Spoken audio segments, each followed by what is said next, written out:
D. Cohen from Strongest Minds. So I'm going to share a beautiful remedy with you from Australian bush flower essences. I think I say that all the time, don't I? Beautiful remedy, but they are. They're just so beautiful and so graceful and so amazing. So today I want to talk to you about Sydney Rose. Every woman is going to love this remedy. This is about connecting and being as one. This is about seeing ourselves as all part of a whole.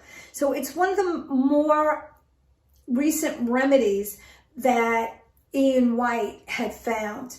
And it's about having a knowing that we're part of God and that He is a part of us.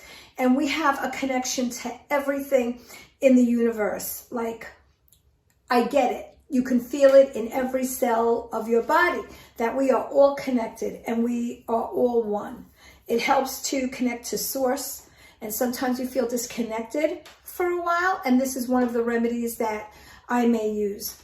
If you love this remedy, subscribe to the channel. If you want to learn more, share this on your Facebook channel so we can get these remedies out to women all over the United States, all over the world, to help them, to help their children. This is my goal. Take care, my friends. Amy D. Cohen, Strongest Minds.